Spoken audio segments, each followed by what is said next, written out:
Welcome to March to the Pod presented by Eternal Roofing.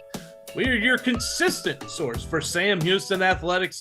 We're bringing you all Cats to your ears throughout the month of June. In this episode, Ben will hopefully provide a good update on the Cats offense after their second scrimmage.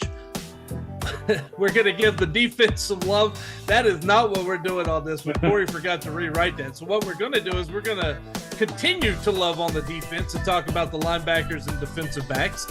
Then we're going to have a discussion on whether we think the Cats are over or under Vegas's prediction on wins for the season. And we're going to finish it out by previewing the game against BYU and giving our picks against the spread. I am your host, Corey Hogue, the non-FBS insider at Dave Campbell's Texas Football, and the guy that didn't rewrite that paragraph above. Find me on your favorite social media channels at Cory Hogue Sports. I'm joined by the creator and manager of sports of SHSU on Twitter and Instagram, the chief operating officer of the Cat Fund and proud Bearcat alum, Ben Sorrells. Ben, I could have just stopped the recording and started over. But you know what? We all make mistakes in life. I guess I got to own up to it sometimes and just go on the fly. Yeah, that makes it fun. Off the cuff, off the record. Let's just keep it moving. And yeah, I think it's fun. It's a part of the recording process and a little less for you to edit, right? Well, yeah. And look, I don't want people thinking that this is a heavily edited program. Like the editing on this is very, very simple because what you see is what you get. That's how Ben and I are about most everything, isn't it? Oh, yeah. Transparent. We'll let you know how it is. And yeah, that's for sure. Yeah, definitely. You know who else is transparent, man? Eternal Roofing. We are proud to be partnered with them on this podcast. Taylor Anderson, the group over there, they do a great job. They cover Houston. They cover the Hill Country. He said they will cover the entire state of Texas. So no matter where you're listening to us, find them, give them a shout. You can reach Taylor if you've got a job. Hey, storms happen all the time. This is Texas. If you just had some roof damage and you need something repaired, email Taylor. You can call him. I'll give you both of them here. Taylor at eternalroofingtx.com. That's Taylor. It's a common spelling, Taylor at eternalroofingtx.com. You can call the Hill Country office at 830-251-5673. That was 830-251-5673. And if you're in Montgomery County, I'll slow down the first time I give you this number, 936-215-8539. Ben, the people in the Hill Country who were writing down that Hill Country number, they were like, slow down, man. Slow it down, Corey. Yeah. And they don't just do roofing too. They've got roof replacement, roof repair, gutters, painting, garage doors, flooring, sheetrock. And maybe your team in week one is really bad and you punch a hole in the wall. They're the ones to call. They can fix it for you. So yeah, they do a lot. Yeah, I mean, sometimes holes in walls happen. I think there will be a lot of discussion about the holes and how they got in the walls over the course of history. Yep. So speaking of holes, Ben, there is a loophole that could get Sam Houston a bowl game. Yeah, there is in the path to bowl eligibility got maybe 1 or 2% easier with Arizona State declaring themselves ineligible for a bowl this year. So if Sam Houston has enough wins, you got to have 6 wins for a bowl, and there aren't enough bowl eligible teams around the country to fill all the bowls. Sam Houston and just like James Madison and Jacksonville State, they would be the first teams up instead of another 5 and 7 teams. So yeah, still a way to it. Don't automatically get in. But yeah, I mean, there's certainly a path. Hey, if you're saying that there's a chance, that's all I need. Now, the second part, I need the Cats to get 6 wins. That's the much. I don't know which one sounds tougher. I think if you, oh boy, I'm about to put you on the spot today, Ben. Okay, let's do it. All right. If you were to, whose odds are greater? Is it greater odds that the Cats make a bowl game, or is it greater odds that the Cats finish below what Vegas has said is the over or under wins total, which is 4? Yeah, I think there's a better chance they reach a bowl game. I don't see them going. I think I think they're either going to hit the win total or go above it. I don't see them going below it. I think this is at least a 4-win team. I think 4 wins or 5 wins is where a lot of people have them. So if I had to pick, I'm guessing us being bowl eligible with 6 wins over us being a 3-win or less team. So that's my opinion. I know we'll get into it a little more in a little bit with the number and where the wins come from. I love the positivity. That's what you're here for. You're Yeah. here to bring that positivity, but we're also going to bring the truth, which means both of us may not be on the same page on some of this stuff, man. Yeah, I mean, somebody's got to do the other side. Somebody's got to have the glass not half full or glass half empty, and I'll be the glass half full guy. That's how we'll talk about it. I live my life as a pessimist. Do you believe that one? Uh, maybe we'll see. We'll see how today goes. And I'm the exact opposite. I'm like an eternal optimist, just like eternal roofing. So That's right. Just like eternal roofing. like how I did that. Fit it in. There you go. We are a podcast on the Republic of Football Network and an extension of Dave Campbell's Texas Football. Please like and subscribe to the podcast. Follow us on the various social media platforms, including X, Twitter, whatever they call that thing, Facebook, Instagram, and Threads. We're going to be on Threads all the time now that they have a desktop app, because that was keeping me from them, Ben. But you can find us on there now at March to the Pod, all one word, March, the number 2, the pod. And if you're watching us on YouTube, a special hello to you. It is good to see you again, and we're glad that you're joining us for this episode. Ben, last week we talked about the defense. We hadn't mentioned them enough. We started a little bit. We got through the defensive line. Then I think Cory got distracted and the show went haywire from there. Let's get us back on. Let's get back on track and let's get back to talking about the defense. And we're going to start with linebackers. Yeah. So, and this is a group that I think is by far the biggest strength of the team this year. And Dave Campbell's, I think Mike Craven put out the top linebacking units in the country or not in the country, but in the state, the 13 FBS teams in the state, and Sam Houston came in at number 5. So ahead of some Power 5 programs, really good group of 5 programs. And that just kind of shows the strength of this team. And just some of the names off the top here that you got to mention: Markel Perry, number 1. We've talked about him some. And then Trevor Williams, chance to possibly be the all-time leading tackler at Sam Houston. He's been there for a while, 4th year as a captain.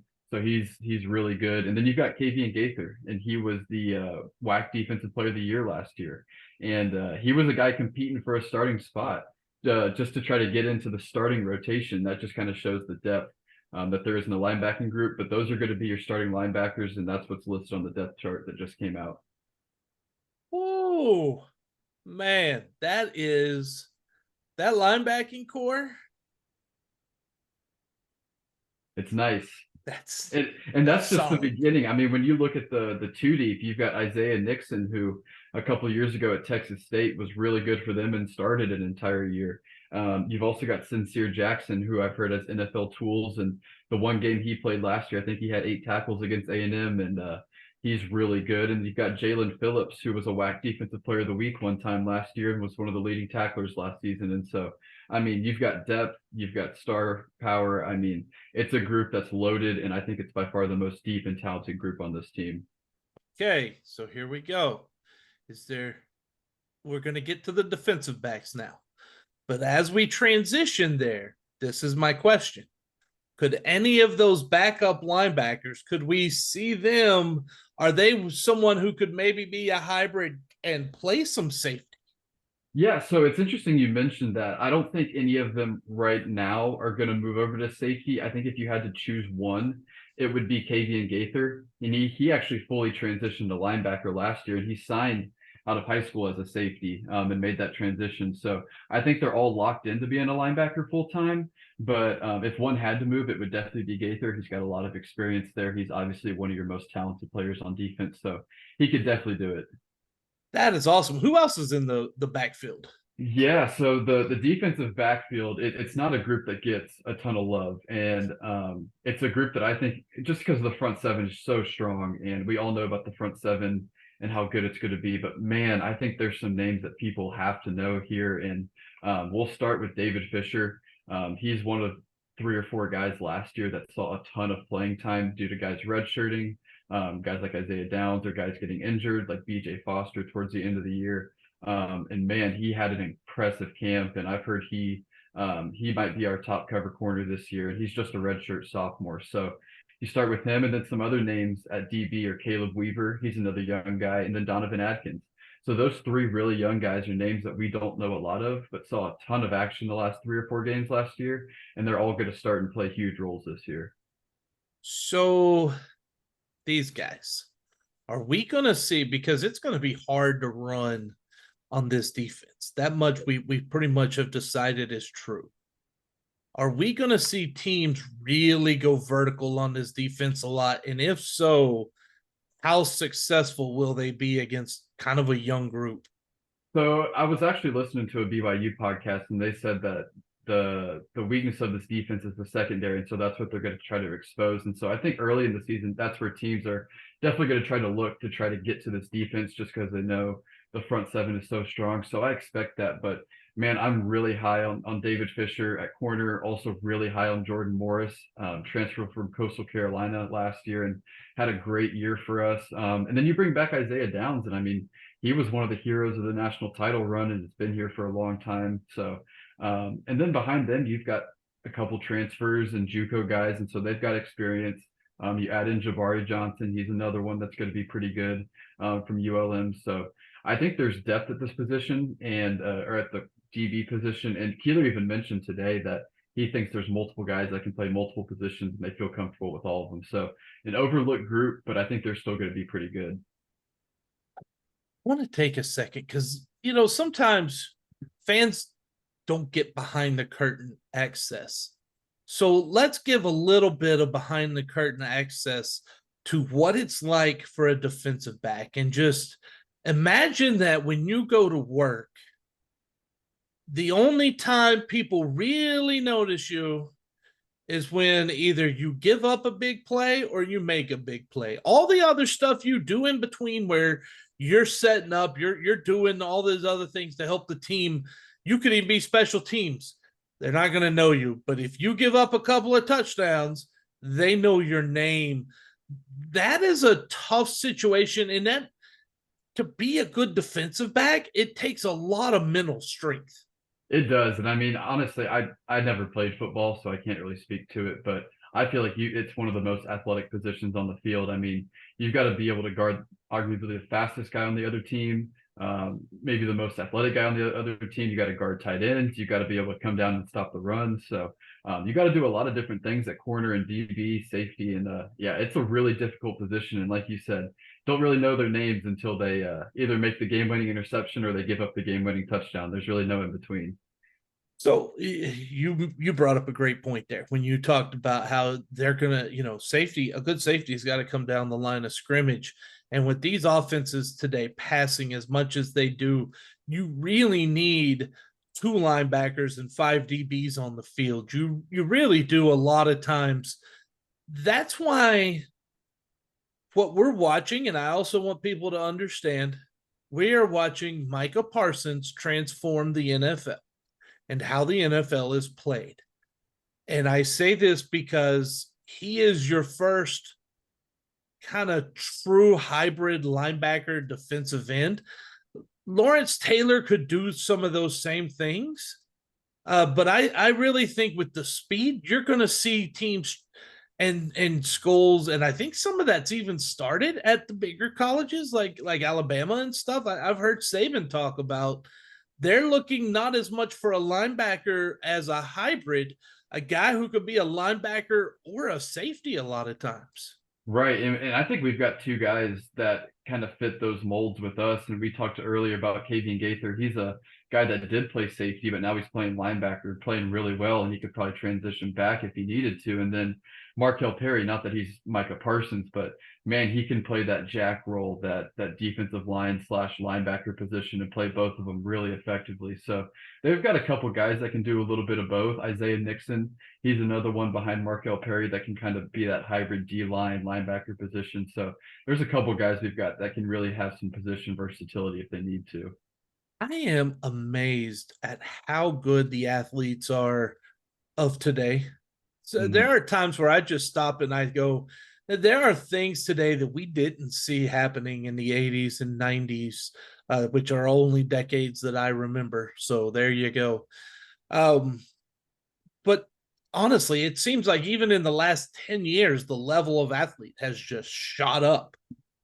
Oh yeah, absolutely. Yeah. I mean, it's just like in baseball, how before, like if you threw a 93-mile-an-hour fastball, like you threw the hardest on the team, and now if you're throwing 93, it's like, are you even going to crack the roster because it's not enough? And it's just every sport and every position. I mean, the athleticism and ability of these guys has just gone way up, and I think a lot of that is due to the technology and the what we know about the body and the training that these guys have access to. And I know it's just going to get better from here.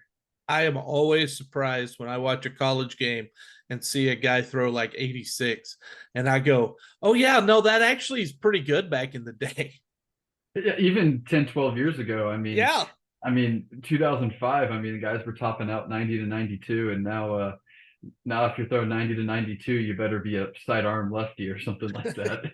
Yeah, man, it isn't crazy how good they've done it. And you know, when you talk about the athletes, you talk about all the sports, and we love all of the Bearcats, and so does the Cat Fund. And so, to those of you out there, look, if you don't have the money to sponsor the team, to get a sign, you know, if you don't own a business or something like that, but you still want to help out, or even if you do own a business and you're like, you know, we're a mom and pop, we just want to help the athletes, we want to make sure all that money is going to the athletes. We've got the place to send that for the Bearcats, and that's to the Cat Fund. Ben, tell them some more about why they should be a part of what's going on over there.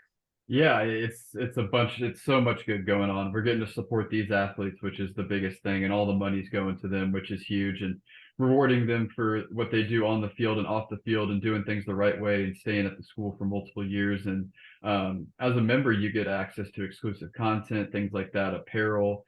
So just a lot of really good going on. Get to support athletes, be involved with what's going on, be a part of this move to the FBS in an exciting time, help these players out, and also get some stuff for yourself. So yeah. Where can they find you?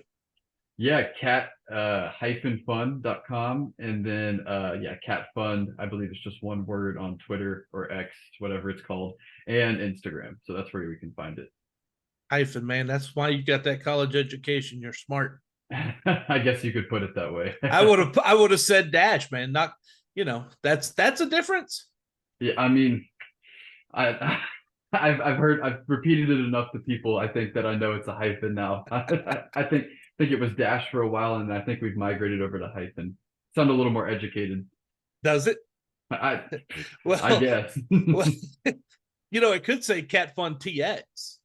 Just like Eternal Roofing. But that's held for eternalroofingtx.com, because Taylor Andrus knows you've got to be part of Texas, and no one is a bigger part of Texas than Taylor and that entire crew over at Eternal Roofing.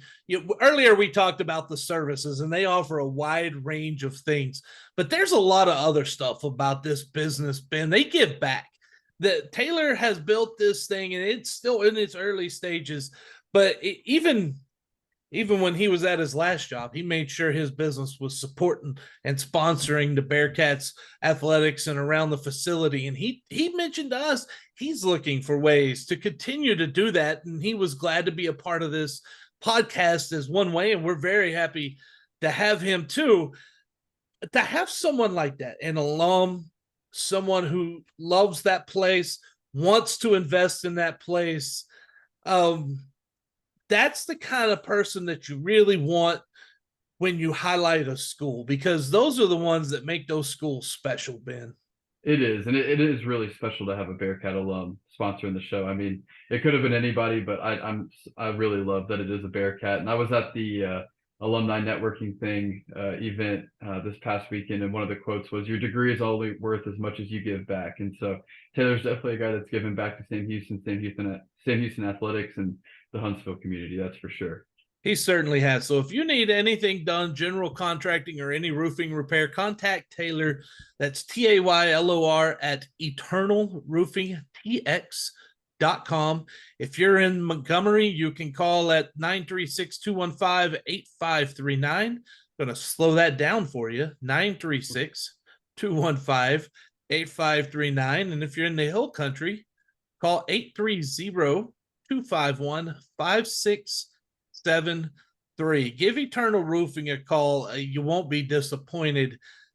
Ben, we're going to move on into a part where I'm going to turn off my DMs. I'm going to turn off my email. I'm not going to read any of these fan comments that's coming. We're about to talk about the over-under for the Bearcats for this season. Okay. Telling you where we're laying it at. We're laying it at 4. That's where Vegas has laid it at. I've heard 3.5, but I want 4. It's either 5 or 3. I'm not, if you're going to bet on this, if we're going to talk about, we're not going to go with push. I don't play push. No fun. No, it's no fun if you push. You either got to believe the Cats are getting 5 or you got to say they're going to only get 3. Should we go good news or bad news? I'll tell you what, we'll go game by game, Ben. Yeah, let's do it. Let's go game by game. Starting with this weekend at BYU. Yep, that's a loss. Probably, yeah. Yeah. Air Force, NRG Stadium. That's a loss, man. The Falcons, that offense, that's tough, man. Yeah, I think it's a toss-up game for me. I'm going to say I still think we go over the 4, but I'm going to say no. I'm going to say it's a loss, but I think it's really close. But I've still got 5 wins for us on the schedule at least. Then they head to Big 12 to Houston. Sorry, Cougars. Not laughing at you yet, still laughing with you. They play at Houston. That's another tough one. They will have I wonder, will the Bearcats have more people at the game than Houston? That'd be nice. I mean, that could be something to turn this. And let me also say this. I'm not picking Sam Houston to win this. So go ahead and lower the eyebrow for just a little bit. But I think this game is going to be much closer than what people. I don't know what the spread would be right now, but I would already take the cover on that. Yeah, I think a lot of it comes down to what does Houston look like their first couple weeks. They start with UTSA, and I'm trying to find their second game. I don't think it's an easy one again, but if they come into that game 0-2 or 1-2, so they go UTSA.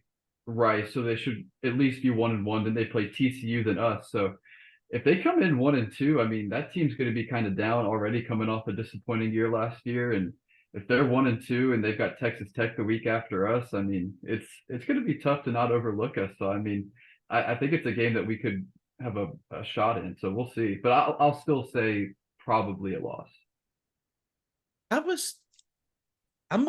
said loss, but this is the reason why I'm going to give you the scenario the Cats win. And this is very possible that this happens to the Cougars by there, because nobody starts this year on a hot seat any warmer than Dana Holgorsen. He lost control, I think, a lot of I don't know that he's had the team. I think he's lost the team a couple of times, to be honest with you. It hadn't been pretty. Yeah. So if they're I expect them to lose to UTSA. I do expect them to beat Rice, although Rice is better. TCU, that's going to be interesting. They're at home. If they lose to UTSA, they get blown out by TCU, both of those home games. By the third home game, when Sam Houston comes in there, the entire town of Houston might be revolting against Holgorsen. And if that's the case, that team could lose that team in a heartbeat. And if he loses that team, you don't want to play the Bearcats. They're going to be inspired for that game. Right. And I mean, what if they go 0-3 and Holgorsen's gone the week going into I'm just throwing out hypotheticals, but it could really get interesting. And even if they are 1-2 and lose to TCU, I mean, going to Texas Tech the next week, that's what you're really going to be looking forward to. So it's going to be hard to not overlook the Bearcats. You know the great thing about this conversation? We will know by September 23rd. Yep. I think We're we'll have an idea we're already in it, man. It's no longer in a few months we're going to know an answer. Now we're going to know here pretty quick. in 3 weeks. Yeah, man, Yeah, and isn't that exciting? We're here. It's here. home against Rich Rod and Jacksonville State, the worst nickname for a coach in history, and that's only one of the reasons I don't like him. Um, I got the Cats winning. I got the Cats beating the Gamecocks in this one, Ben. I do too. They beat UTEP. They looked pretty good. I don't think anybody was really impressed with UTEP, but it's a tough turnaround for them because they've got to play Eastern Michigan on a Saturday night and then come play in Huntsville on a Thursday, and that's a tough turnaround. So I think we're a better team than them to start with, and then you get them on a short week where they have to travel and come to you. I think we're going to be in a spot to where that's a game we should win. I, you know, that game against UTEP, I'm starting to wonder if we just need to put an asterisk by the Miners out there, man. And it's not talent. I just want to say this. I'm gonna. This is the Bearcats podcast, and we're gonna tell the truth. It's not talent. UTEP has talent. I saw talent last week. It's deeper than talent, Ben. Yeah, I mean, we saw the last two plays of the game, Oh, so we'll leave it at that. You could have watched the whole game. You'd have seen a whole lot that looked like that. Yeah. All right, so we both got that. We both got the Cats winning there. Then they head off to Liberty on CBS Sports Network Thursday night. They're on ESPNU against Jacksonville State. They're on FS1 against BYU. So they're going to be used to the national TV by this time. But boy, the Flames with an eagle logo, I believe that is. They're tough, man. Yeah, they are, and even with the coaching change with Jamie Chadwell coming in, they lost a lot of talent, really completely remaking the roster. I think they're still going to be pretty good, probably top 2 or 3 in the conference, and so that's probably your first or second hardest conference game, so that's probably a loss. And so at that point, you're 1-4, I believe it is. There. Yeah. You are. You're 1-4 at that point, and then you hit the road the next Wednesday night again on CBS Sports Network, and you play New Mexico State. Yeah, this is an interesting one. So when I first saw the schedule, I thought, man, this is going to be tough. New Mexico State won a bowl game last year. They've got some momentum. This is a Thursday to Wednesday turnaround, both on the road. It's completely separate sides of the country. I don't really know, but after watching them play this last weekend, I'm going to give us a win here. So I think we win, and that puts us at 2-4. I'm gonna say that, and we'll see. This week we'll know a whole lot. It'd be fun. We could revisit this every week. That's what's great about doing it in the preseason, is that we're not going to revisit this every week. But I'm going to say Jerry Kill has got that team focused again. That they came in feeling a little high on themselves last week, and I think they're a team. When a team loses their first game, there are certain teams that I think are good teams that just don't come out ready.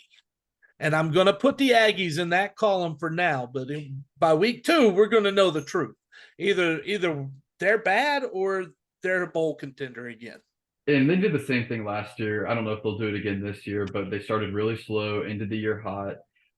We'll see if they do that. I had that game as a toss-up to start with, but after seeing what I saw week 1, I'm going to go, like I said, I'm the optimistic one. I'm going to go ahead and give us the win and put us at 2-4. Yeah, I'm going 1-5, man. Hey, okay. Not that the season's been bad though at this point, right? Like, tell me, it's been tough. Yeah, I mean, Jacksonville State, of all the teams on here, is the only ones that you could go into the season saying they should win until they get to October 18th and they get Florida International. They're at home a Wednesday night, again on CBS Sports. Hey, I saw Florida International. They gave a little bit of a fight last week.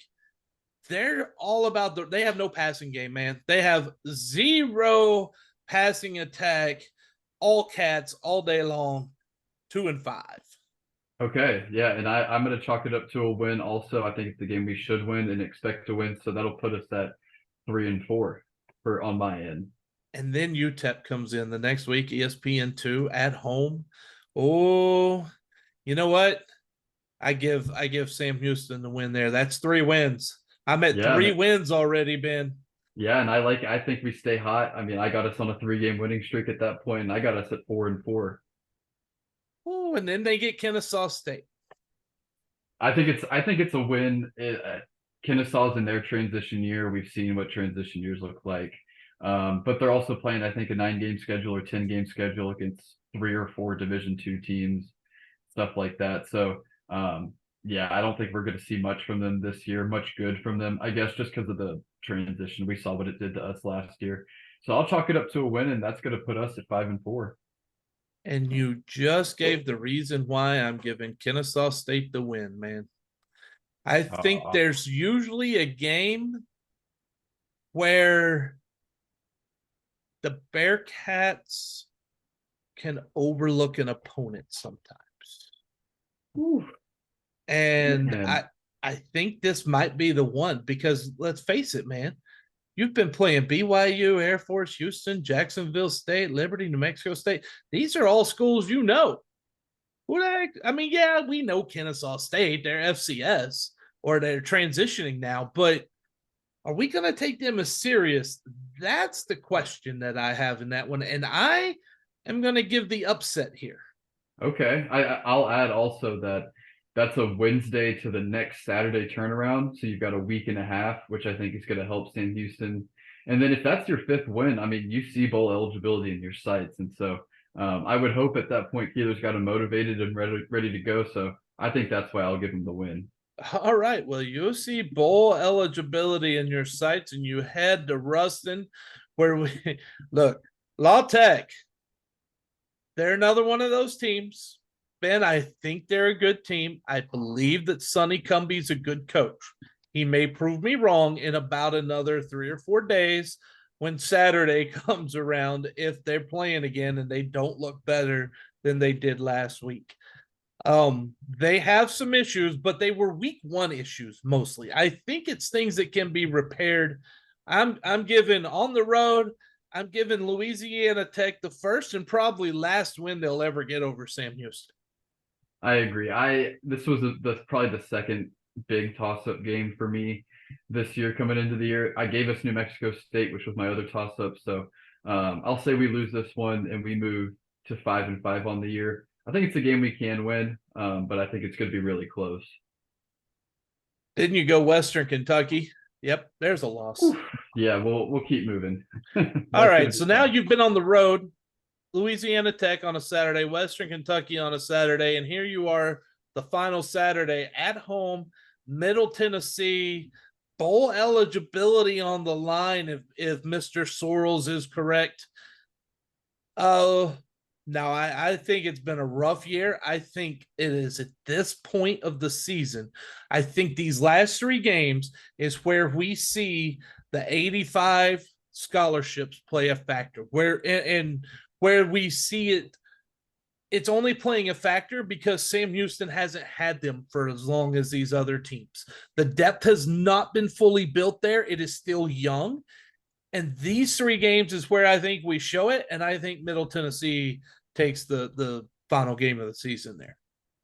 Yeah, I really want to say a win. I'm going to say a win just for the heck of it. Middle Tennessee is a team that's going to be kind of all over the place. I mean, they'll look really good, like really good one day. They'll beat the University of Miami, like on the road. And then another time they'll lose by 40 to James Madison. So, or lose by 30 to UAB. And it just doesn't really make a lot of sense. They're really up and down. So I'm going to say we catch them on their down day. It's an 11 a.m. kickoff. They're on the road. So as an optimist, I think Keeler's going to be really pushing hard and they find a way for a 6th win. And we end up 6-6, but I could definitely see 5-7 also. So I'll say 6-6, and that's bowl game, man. Mark it.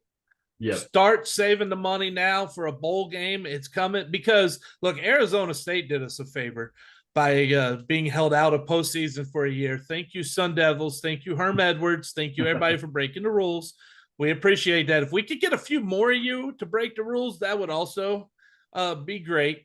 Okay, Ben. Yeah. I've got 3 wins. Okay. Oh, I thought you had 4. No, I had 3 because Ooh. I didn't give Kennesaw State. Ooh. So you had UTEP, FIU, and Jacksonville State, right? Yes. Okay. But I didn't do Kennesaw State. I said they're going to overlook Right. them because I got to go with the under. Yeah. But if I'm a pure betting man, I'm betting it's 4.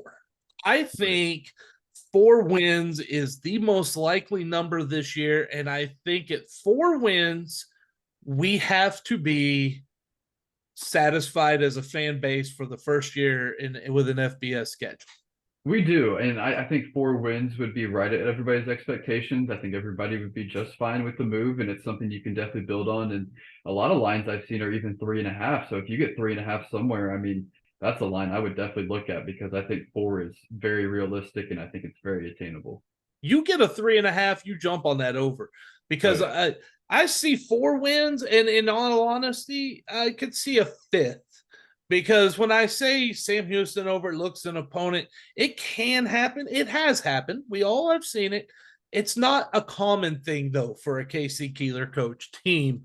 So I think 5 wins is something that could be achievable. I think 4 is pretty solid bet. So if you were to get a 3.5, I would lay that down before Vegas gets more wind of the Cats. Yeah, absolutely. 3.5, hammer it right now. Mortgage it all on the 3.5. No, I'm kidding. Don't do that. Bet responsibly. Mortgage it all. Woo, man. So, no, we're not gambling advice. Seek professional help if you need it. You know who does give professional advice? Who's that? Eternal Roofing, man. And Absolutely. not only that, they use the absolute best stuff. They have CertainTeed shingles. They are known for their superior weather resistance, exceptional longevity, and stunning aesthetic appeal. Another thing that Taylor and his crew do, they offer free detailed roof inspections. It's fast and professional service. They're not going to pressure you with any high pressure sales pitch, and you get exceptional workmanship and warranties from them. They also specialize in commercial roofing. Eternal Roofing has the ability to accommodate your HVAC system and other roof equipment, and while ensuring minimal disruption to your operations during the installation or repair. And, you know, Ben, that right there is probably the fact that they can minimize those disruptions. That right there is worth the price of getting them to repair your roof anyway, because that's loud in there, man. Oh, absolutely. And disruptions when it comes to people coming to do work. I mean, isn't it the worst when someone says they'll be there at 2 and they show up at 2 next week? Taylor and his team will be there. They'll be there when they say they're there. I meant 2. I meant 2 next month. The 2nd of next month, right? Not 2 o'clock. That's right. Hey, if you get a chance, you're listening to this, sometime you sit down, go to eternalroofingtx.com and go look at the gallery. They have a gallery of some of the work they've done recently, and it's really impressive. They really do quality work. They do. Yeah, and they've even got some of it listed up on their website if you want to take a look at it. Definitely. So find them at eternalroofingtx.com. Woo, Ben, it's time to call out the Cougars, man. It's week 1. We called out the Houston Cougars. Now it's time for the BYU Cougars. Oh, right? we ain't even begun to call out the Houston Cougars. I got Dana jokes for days, man. We're calling out the BYU Cougars. Ben, what should we expect from the now Big 12 Power 5 team? Yeah, so just kind of a general overview of what the team looks like. Starting at quarterback, they bring in Keaton Slovis, who was Pac-12 Freshman of the Year at USC, spent like 2 years there, went to Pitt, had a kind of a down year last year, but now he's at BYU. They're saying he looks really good, so he's going to be the quarterback.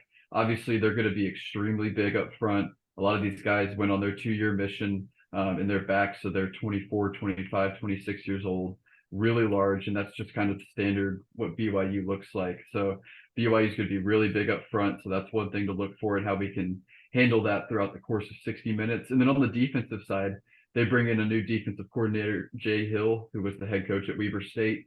Most recently, coming over to take over the defense that really had a bad year last year. So interested to see what he does. And then I really like their front 7. I think they've got some good pieces. But on the back end, I think their top 3 safeties are out for week one. So it'll be interesting to see if we can expose that. So that's kind of a high level overview of what BYU is. Hey, maybe the Cats can take the top off the defense. They got some wide receivers that can run. Right. And I think it's a really good matchup for us from a stylistic style of play or way we play and what we're good at, what they're good at. Their offense is looking to be explosive. They bring in a high profile transfer QB, but our defense is our strength. And then our offense, we all know that's kind of the weak part, especially the passing game, but man, they're really weak in the secondary. I think they're even starting a freshman.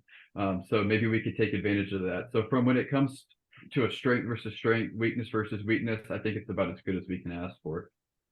Well, that is good news. Boy, it's time. We're going to pick against the spread every week. We're not just, look, Ben, anyone can pick winner or loser, right? Mm-hmm. But we're not doing that. We're picking against the spread, showing if we believe in the Cats this week or not. The ESPN spread, or basically the consensus spread, we'll say, is right at the 20.5 mark. The total for this game, Ben, and I found this interesting. The total at 46.5. Wow, that's gone down. Yeah, so if you divide that, that's 23, and a quarter each side, then you look at what they expect to happen. They're looking at about a 33.5 to 13 game right now, which is how the spread got to 20.5. So you're looking at, do you believe it's 34-14? Right. Well, that wouldn't even be doing it. 34-14 would not do it. It would have to be a little less than that. 20.5 points, man. That's a lot. It is. But also, the 46.5 says Vegas loves the Bearcats defense.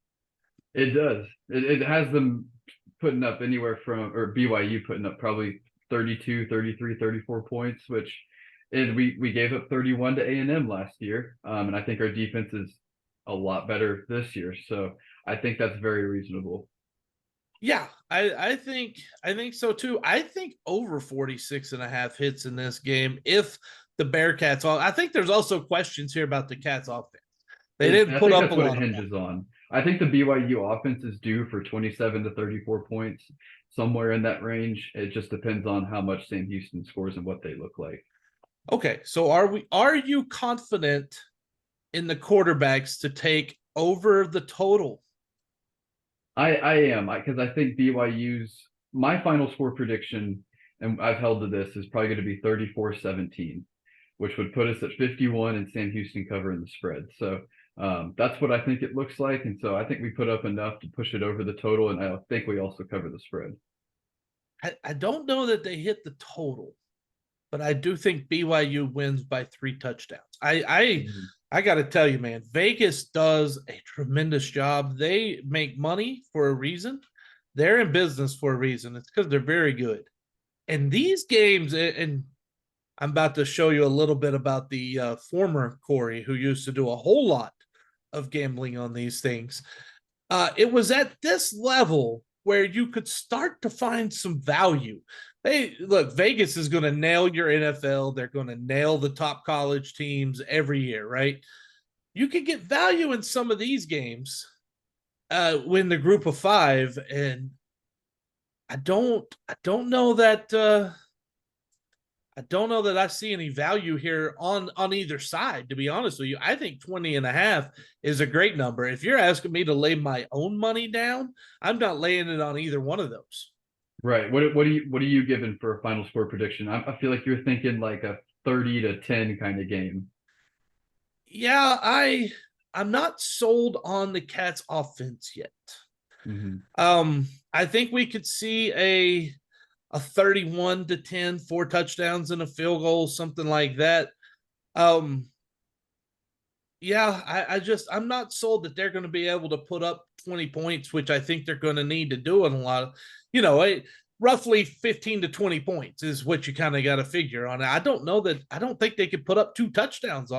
I just need to be proven. That's been my status all preseason. I need you to prove it to me. So we're going to start it on week 1. Hey, that's fair enough. And I have us giving up a couple more points than what you're thinking and scoring a couple more points than what you're thinking. So I can definitely see it. I mean, and I think the uglier it gets, I mean, if we make this a 21-17 kind of ball game or 17-10, 17-13, I think that's an advantage to Sam Houston. The uglier we can make this. Okay. Let's take one other angle on this. At what needs to be the score for you to come out for Sam Houston fans, because there's going to be a lot of us watching that game. So we need you, Ben, to tell us at what point should we start to kind of wonder about this season? What would be that point total that you would see on this one? I don't think we would have to start to worry about anything that we see. I think even if we lost 56-0, I don't think it'd be a huge reason for concern. I think the only way I would be concerned is if we lose like that and everybody gets hurt and both quarterbacks come in and look really bad. And I think that's the only way I'd be a little worried. So yeah, I think no matter what happens this weekend, as long as it's not a total disaster, I think we're going to be fine moving forward. I won't be too worried. I might speak for a couple of Cats fans, but let me just say, man, if it's 56-0 next week on this podcast, you're going to have to pull me off the ledge. That's fine. And that's totally fine. Because if they lose by 56, man, that's depressing. Like there's a level where you go, okay, we lost. I think it's right around that 20, 21 point range. I think if you go 27, okay, you start getting up to 30. If they're putting subs in at the start of the fourth quarter, like some of that matters too. Like, are they, how are they getting there? How did they get that? All of that plays a role in it. But no, there is a point. If BYU is playing second and third team against our Cats to start the fourth quarter, I'm not feeling too good. No, not feeling good, but I don't think it's a reason to completely give up on the year, I guess. And we lost 31-0 to A&M last year, and I felt like it wasn't even a 31-point loss. I mean, it was 10-0 until a minute left in the first half. And yeah, I mean, you just got to take it as it is. I mean, I don't think we're going to need to hit the panic button. I don't see us losing by 50 or something. I think 17 to 20 points is right where it's going to be. And yeah, it'll be a good test for us to see where we're at. But I expect us to be competitive. That's how I'll put it. And I think that's a great way to say it. If they're competitive, and that's something we will know with our eyes, it may not necessarily be a scoreboard. Like you said, last year they were competitive with A&M for the better part of 3 quarters. If they're competitive with BYU for 3 quarters and then BYU pulls away late, I can explain that, right? Like I'm okay. Right. That's all good. BYU is the best team you're playing all year, I think. I think it goes BYU and then probably Western Kentucky or Air Force and then Houston. So I think BYU's the best team you play. And if you're there for 3 quarters, I think that's something that you'll be happy with. Can I throw Liberty in there too? Yeah, I think they've got the upside. It's just they've got so much turnover and a new coach. But man, if they look like they have at their peak over the past couple of years, but Hugh Freeze was there, I think they can definitely be in that conversation. That university's always been interesting since they started, but we're not going to dive into that here on the They got some money. Oh, they got money. They got a lot of money. I remember they used to broadcast their games on TV when they were just getting started. And to see the facilities now, it is not even close to the same, man. Yeah, they are very nice. I mean, those facilities can compete at any level of college athletics. Definitely. Ben, it was great, man. This was so much fun. We're going to be back again next week, and we're going to slight review. I don't like reviewing because none of you want to hear that. We're going to really move forward. We're going to do more of a preview type podcast. So we may give some overthoughts on this week's game. We're going to give you a good preview like we did this week of next week's games. And we want to say thank you, because without you, the listeners, the viewers, none of this is possible for us. We really appreciate you. Thank you so much for listening. Until next time, Ben, take us out. Eat 'em up, Cats.